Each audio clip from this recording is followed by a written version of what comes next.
کہا یہ میری تھیلی ہے، آپ نے دے دیا، گھر کو آ گئے۔ وہ جب اپنے مقام پر گیا، جا کر دیکھتا ہے کہ اس کی تھیلی وہاں موجود ہے، تھیلی سیم تھی، کنفیوز ہو گیا، وہ سمجھا میری تھیلی ہے، لے کے جا رہے ہیں، لے لیا، آ کر دیکھا بڑا شرمندہ ہوا، لوگوں سے دریافت کیا کہاں رہتے ہیں، کہا وہاں رہتے ہیں، فوراً گیا، جاتے ہوئے معذرت کی، کہا کہ حضور بہت بڑی غلطی ہو گئی، معافی چاہتا ہوں، میری تھیلی میرے کمرے ہی میں پاس تھی، وہیں پر رکھی ہوئی تھی، میں نے آپ کی تھیلی کو لے لیا، یہ واپس دینے کے لیے آیا ہوں۔ امام زین العابدین نے فرمایا ہے نادان تو اس گھر پر آیا ہے جانتا ہے، ارے ہمارا گھر وہ گھر ہے جو چیز ہم ایک بار دیتے ہیں کبھی واپس نہیں دیتے، لے جا وہ بھی رکھ دے۔ یہ حال ان کا تھا، ایسی سخاوت، مال دولت کی سخاوت کوئی بھی کر دیتا ہے، جو مالدار ہے، جو پیسے والا ہے، دے دیتا، کوئی غریب کو۔ ایک ہوتی ہے قلبی سخاوت، وہ بڑی مشکل ہوتی ہے۔ یہ تو پیسوں کی سخاوت کوئی بھی دے گا، جس کے پاس دولت ہے، پیسہ ہے، خیرات کر دے گا، دے دے گا، 1000 روپے بھی دے دے گا، 10,000 آدمیوں کو کھانا کھلا دے گا۔ قلبی سخاوت، آپ کی سخاوت کا سب سے اعلیٰ نمونہ وہ ہے جب مولا کائنات امیر المومنین سیدنا علی ابن ابی طالب کرم اللہ تعالی وجہ کی شہادت ہوئی۔ تیسرا دن تھا، جامع مسجد کوفہ میں تشریف لائے، آج بھی وہ مسجد موجود ہے جہاں مولا علی نماز پڑھتے تھے، امام حسن نماز پڑھتے تھے، امام حسین نماز پڑھتے تھے۔ اسی مسجد کے بازو حضرت مسلم بن عقیل کا مزار مبارک، اور اسی مسجد کے قریب میں حانی بن عروہ کی مزار مبارک، اور ایک طرف مسجد کے حضرت علی کا گھر، ایک طرف جناب عیسی میں تمار کا روضہ، جامع مسجد کوفہ۔ تیسرا دن تشریف لائے مسجد کوفہ، ممبر مبارک پر ٹھہر کر خطبہ دیا، تمام لوگوں نے آپ کے ہاتھ پر بیعت کی، 20,000 کوفی آپ کے ہاتھ پر بیعت کی۔ جب علی کی شہادت کا آخری وقت تھا، کوفے والے آئے اور پوچھا مولا کیا ہم آپ کے بعد حسن کو خلیفہ بنائیں؟ علی نے کہا نہ میں اس کا حکم دیتا ہوں نہ میں اس سے منع کرتا ہوں۔ دیکھیں آپ کیا عدل و انصاف ہے، ہر کوئی چاہتا ہے میرے بعد میرا بیٹا بنے، تھوڑی زمین ہو، درگاہ ہو تو لوگ دوسرے کو آنے نہیں دیتے، بیٹا متولی ہے، بیٹا جانشین ہے، سچا جانشین ہے، کوئی دوسرا آنے نہیں بولے۔ تم کون، کدھر سے، ہاں کیا خاندان، کدھر سے آ گئے؟ مولا علی کو کہہ رہے ہیں آپ کے حسن کو بنائے، کہا نہ میں حکم دیتا ہوں نہ میں منع کرتا ہوں، حکم اس لیے نہیں دیتا کہ یہ میرا بیٹا ہے، منع اس لیے نہیں کرتا کہ رسول اللہ کا نواسا ہے، حضور کا نواسا ہے، حضور کی صفتیں اس کے اندر ہے، لائق خلافت ہے، اس مقام پر بیٹھنے کے قابل یہ ہے، اس کے سوا کون ہوگا دنیا میں حسن کے علاوہ جو مسند خلافت پر بیٹھے، جانشین پیغمبر بنے۔ کہا کہ نہ میں منع کرتا ہوں نہ میں اس کی تاکید کرتا ہوں، مرضی پر چھوڑ دیا۔ مولا کائنات کا مثال ہو چکا، ممبر مبارک پر امام حسن تشریف لائے، خطبہ ارشاد فرمایا، 20,000 کوفیوں نے بیعت، اطراف اکناف پہ اعلان ہوا، حاکم شام حضرت امیر معاویہ کو اطلاع ملی، انہوں نے انکار کیا کہ میں بیعت نہیں کرتا حسن کی، میں حسن کی بیعت نہیں کرتا۔ بہت بڑا لشکر لے کر نکل پڑے راہ، اب اگر جنگ ہوگی اس سے بڑی جنگ ہوگی اور بے انتہا خون بہے گا، باوجود ہے کہ آپ اس منصب کے، اس خلافت کے سب سے زیادہ حقدار تھے، بلکہ آپ سے بڑھ کر کوئی حقدار تھا ہی نہیں خلافت کا۔ کوئی لائق تھا ہی نہیں. آپ نے دیکھا کہ نانا جان کی امت کٹ رہی ہے. ادھر سے بھی مرے گی تو نانا جان کی امت مرے گی, ادھر سے بھی مرے گی تو نانا جان کی امت مرے گی. ہو کیوں رہا ہے؟ ملک کے لیے, حکومت کے لیے. آپ پر جو ہے گا, آپ صلح کر لیں, صلح آپ نے منظور کیا. حضرت امیر معاویہ نے سفید کاغذ کے اوپر دستخط کر کے اپنے اسٹامپ لگا دی اور پیپر اور پین لے جا کر آپ کی خدمت میں پہنچا دیا. آپ جو شرائط لکھنا ہے لکھ لیجئے, سب شرائطیں ہمیں منظور ہیں. چھوڑ دیں, آپ دستبردار ہو جائیں, خلافت چھوڑ دیں, حکومت چھوڑ دیں. صلح ادھر سے آئی, ادھر سے نہیں. حسن نے صلح نہیں کی, صلح ادھر سے. اور جہاں صلح حسن آئے تو یہ بات یاد رکھنا ہمیشہ, صلح کس سے ہوتی ہے؟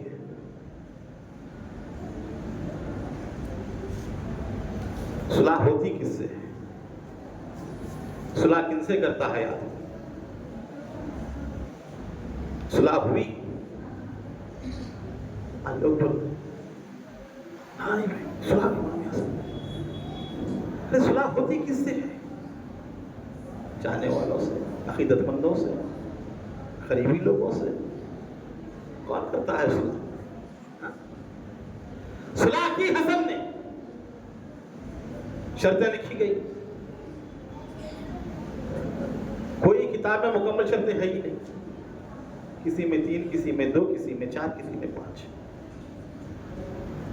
اور صلح نامے میں جو شرطیں تھیں, امام حسن نے چند شرطیں بڑھائی, لکھ کر بھیجا دیا. اس میں یہ شرط بھی تھی کہ حضرت علی کے اوپر سب و شتم نہ کیا جائے, گالی گلوچ نہ دی جائے.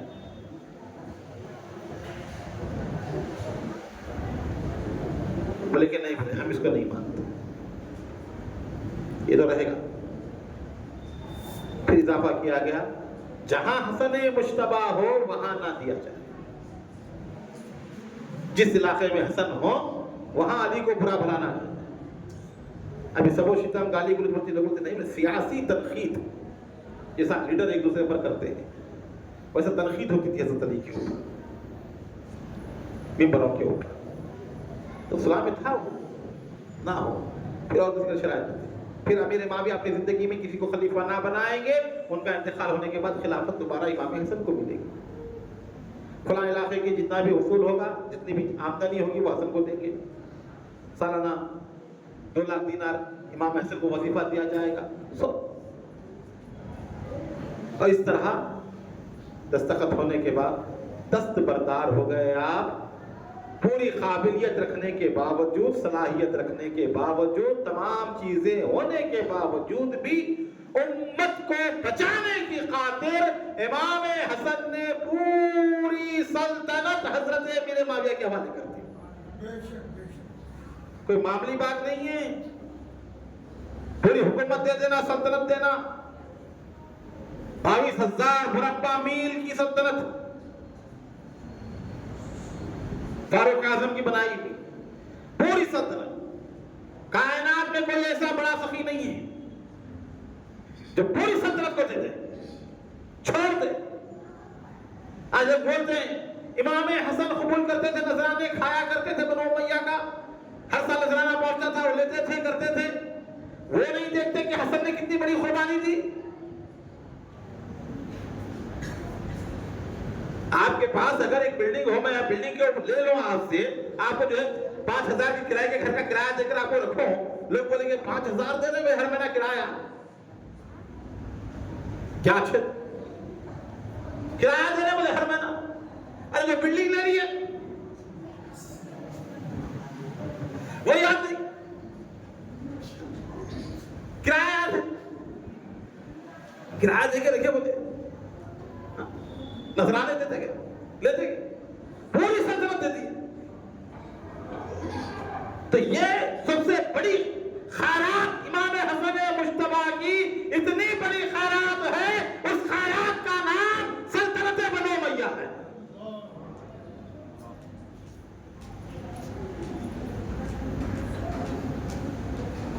حسین نے جتنے خطبے دیے کہیں یہ نہیں کہا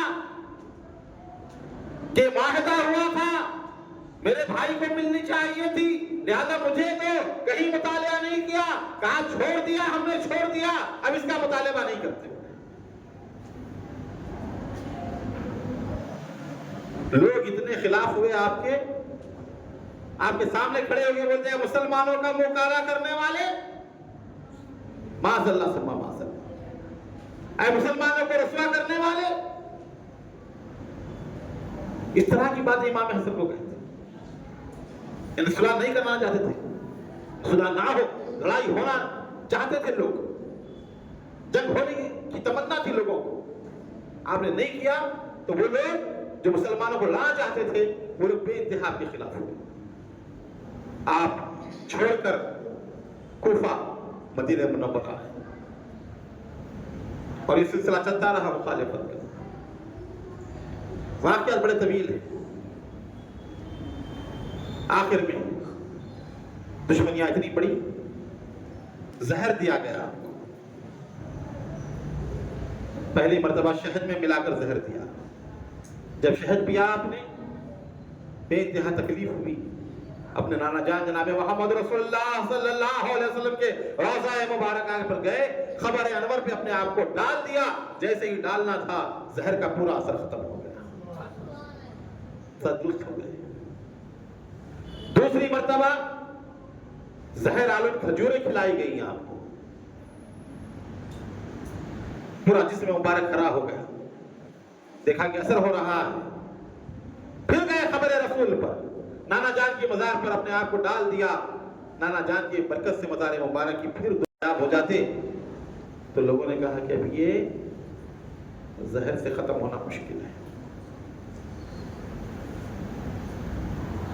ہیرے کی کنی کو گھس کر اس کے ریزے جو ہے آپ کی پانی کی جو سرائی تھی اس کے اندر ڈالے گئے، حالانکہ مہر لگا کے رکھتے، سل لگا کے رکھتے، احتیاط کرتے وہ کھانے پینے کی چیزوں میں، اور جو گھر کا ہی تھا اندر رہنے والا، اس نے کیا کیا، باریک سوراخ بنائی اور ہیرے کی کنی کو گھس کر باریک جو زرے آتے ہیں، کان گھسنے کے بعد جو باریک باریک اس کو ڈالا گیا کہ زہر کے اثر سے نہ بھی ہو شہادت تو یہ ہیرے کے ٹکڑے کاٹ دیں۔ ہیرا مصطفیٰ ہوتا ہے، جانتے ہیں آپ، ہیرا ہیرے کو کاٹتا ہے، لوہے کو کاٹنے کے لیے بھی ہیرا استعمال کرتے ہیرے کے۔ رات کا وقت تھا، گرمی کے دن تھے، چارپائی بھی آرام فرما رہے تھے، آدھی رات کے بعد پانی کی پیاس لگی، امام حسن مشتبہ اٹھے، چارپائی کی نیچے سے سرائی کو نکالا، دیکھا سل لگی ہوئی ہے، سل کو توڑا نہیں گیا تھا، آپ نے سل پھاڑ دی، پھاڑ کر پانی جیسے ہی پینا تھا، جیسے ہی پانی وہ حلق کے پاس اترا، ہیرے کے ٹکڑے حلق کو کاٹتے ہوئے پیٹ کے اندر داخل، اندازہ لگایا، پوری اٹڑیاں جہاں جہاں پانی گیا کٹتی گئی، مچھلی کی تڑپ رکھتے تھے۔ کہا بھائی حسین کے پاس لے کر چلو، لوگ اٹھائے، امام حسین کے گھر پہ لے آئے، امام حسین نے دیکھا کہ بھیا کیا حال ہے، کہا پورا جگر میرا ٹکڑے ٹکڑے ہو گیا ہے۔ اجابت کے لیے لے گئے، اس سنت کے لیے بیٹھے، اجابت کے مقام سے خون آنا شروع ہوا اور جگر کے ٹکڑے نکلنے شروع ہوئے، کٹ کٹ کٹ کر اندر سے، اتنا خطرناک ہوا۔ کہتے ہیں کہ جگر کے ٹکڑوں کو اٹھایا گیا، 72 ٹکڑے نکلے اس میں سے، پورا جگر جو ہے آپ کا کٹ گیا، بے انتہا کمزوری، بے انتہا آپ کی حالت نازک ہوئی، اٹھا کر لا کر سورج طلوع ہوتا جیسے گیا، جس میں مبارک ہرا پڑتا گیا، پورا زہر امام حسن کے زہر جس میں مبارک جو ہے پھیلتا گیا، رونا شروع کر دیا۔ امام حسن نے کہا بھیا کس نے زہر دیا ہے، آپ بولو، کہا بدلا لو گے، کہا نہیں، میں نے اللہ کے حوالے کر دیا، میں جس کے متعلق سوچتا ہوں کہ اس نے زہر دیا، اگر وہ نہ ہو حقیقت میں زہر دینے والا، میں نہیں چاہتا کہ میری وجہ سے کوئی بے گناہ مارا جائے۔ اور میں جس کے متعلق سوچ رہا ہوں اس نے مجھے زہر دیا ہے، میں اس کو اللہ کے حوالے کرتا ہوں، اللہ انتقام لینے والا ہے۔ احتیاط دیکھیں آپ، کس درجے کی احتیاط۔ حالت تبدیل ہوتی گئی، پورے سادات، پورے اہل بیت پورے گھیر کر گھروں میں رونا شروع ہو گیا، پوری سیدانیاں، بی بی زینب وغیرہ پوری آ گئی، چاروں طرف سے آپ کو جو ہے تکیے وغیرہ لگا کر جو ہے لٹایا گیا، آپ رو رہے تھے۔ حضرت امام حسین علیہ السلام نے کہا کہ بھیا کیوں رو رہے ہیں آپ؟ عنقریب آپ جو ہے جانے والے ہیں اپنے نانا جان کے پاس، اپنے بابا جان کے پاس، اپنی امی جان کے پاس، پھر یہ رونا کس بات کا ہے؟ آپ نے فرمایا کہ حسین میں ایسی مخلوق کو دیکھ رہا ہوں جو آج سے پہلے نہیں دیکھا، اور ایسے معاملے میں داخل ہو رہا ہوں کہ پہلی مرتبہ اس معاملے میں قدم رکھا ہے میں نے۔ آج حدیث معراج پوری ہوئی۔ کہا کیا تھی حدیث معراج؟ تو واقعہ سنایا، حضور معراج کو تشریف لے گئے تو حضور نے 2 محل دیکھے، ایک ہی وضاحت تھا کہ ایک ہی شباہت کے، ایک سبز زمرد کا تھا، دوسرا سرخ یاقوت کا تھا۔ حضور نے کہا جبرائیل یہ کس کے محل ہیں؟ کہا یہ آپ کے دونوں شہزادوں حسن اور حسین کے محل ہیں۔ کہا رنگ الگ کیوں ہیں؟ خاموش پڑ گئے۔ کہا جبرائیل کیوں رنگ الگ ہیں؟ جواب دو۔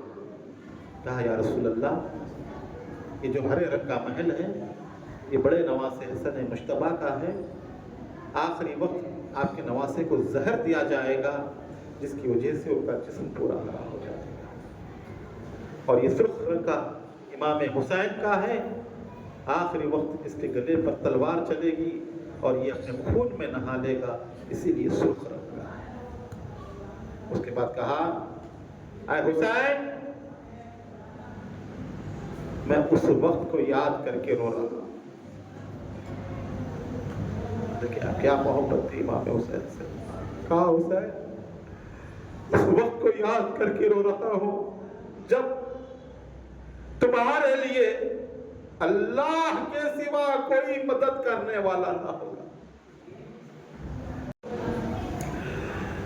کہا اپنے نانا اپنے والد کی نصیحت کے اوپر عمل کرنا، صبر کرنا، صبر کرنا۔ دیکھ رہا ہوں بھوکا پیاسا تجھے کربلا میں شہید کر دیا جائے گا، تو پکارے گا مدد کے لیے، کوئی مدد کے لیے نہیں آئے گا، کوئی تیری مدد نہیں کرے گا، کوئی تیری امداد نہیں کرے گا۔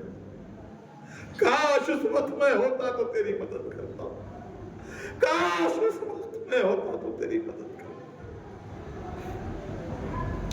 کہا حسین صبر کا دامن نہ چھوڑنا، تم بھی عنقریب ہم سے ملنے والے ہو، ہم سے ملاقات کرنے والے ہو۔ 40 روز تک آپ بستر مبارک کر رہے ہیں،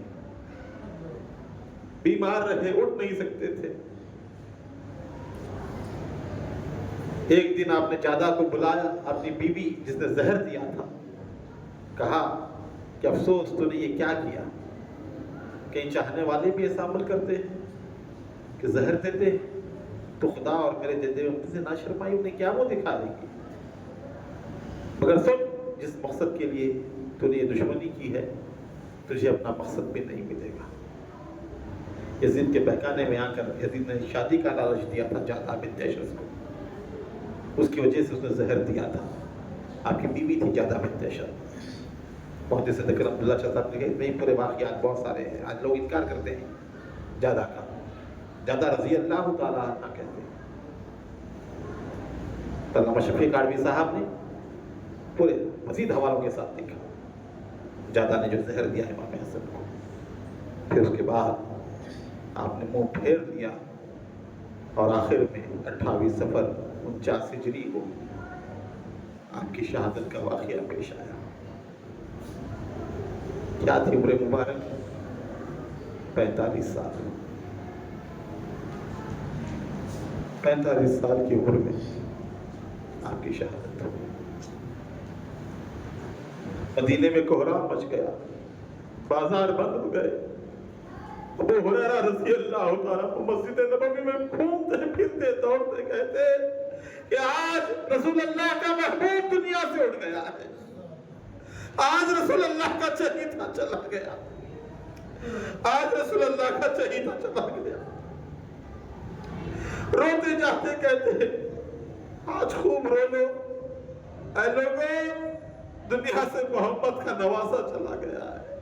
حضور جس کو چومتے تھے، حضور جسے اپنے کندھے پر بٹھاتے تھے، آج وہ نہیں رہا، آج وہ چلا گیا۔ جنازہ اٹھا، اس قدر ہجوم تھا کہ مدینے میں کسی کے جنازے میں اتنے لوگ نہیں تھے جتنے حسن مجتبیٰ کے جنازے میں تھے۔ آپ نے وصیت کی تھی کہ جنازہ تیار ہونے کے بعد ام المومنین عائشہ صدیقہ سے اجازت لینا، میں حضور کے پہلو میں دفن ہونا چاہتا ہوں۔ بی بی عائشہ نے اجازت دی۔ جب جنازہ اٹھایا گیا، یہ بھی وصیت تھی امام حسین کو کہ حسین، میں سمجھتا ہوں مجھے دفن ہونے نہیں دیا جائے گا وہاں، میں جانتا ہوں کوئی نہ کوئی رکاوٹ ڈالیں گے، جب لڑائی کی نوبت آئے، لڑنے کا معاملہ آئے تو میرے جنازے پہ تلواریں نہیں اٹھانا، لڑنا نہیں مجھے، اپنی اماں کے پاس لے جا کر دفن کر دینا، جنت البقیع میں دفن کر دینا مجھے۔ جنازہ اٹھا، پورے بنو ہاشم تیاری کر کے جب نکلے، حضور کے روضے کی طرف جنازہ جب جا رہا تھا نواسہ رسول کا، مروان اپنی فوج کو لے کر آ کر کھڑا ہوا اور کہا عثمان بقیع میں دفن ہو اور حسین حسن کو جو ہے یہاں دفن کریں گے؟ نہیں بولے، ہم دفن ہونے نہیں دیں گے، تلواریں نکل گئی۔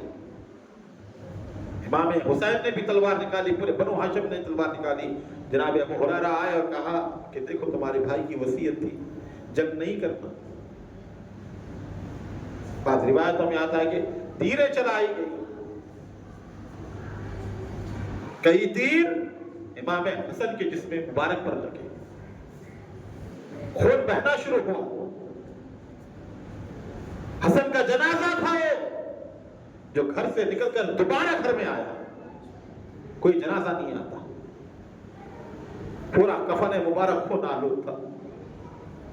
ایک ایک تیر بی بی زینب روتے ہوئے نکالتی، خون جاتا، اس کے اوپر زخم پہ مرہم لگتا، پھر دوبارہ کفن پہنایا گیا امام حسن، دفن ہونے نہیں دیا گیا مسجد نبوی میں حضور کے روضے کے پاس۔ بعض ایسی روایتیں بھی کہ 7 کفن تبدیل کیے گئے، خون اتنا بہ رہا تھا حسن کے جسم سے۔ پھر اسی حالت میں لے جا کر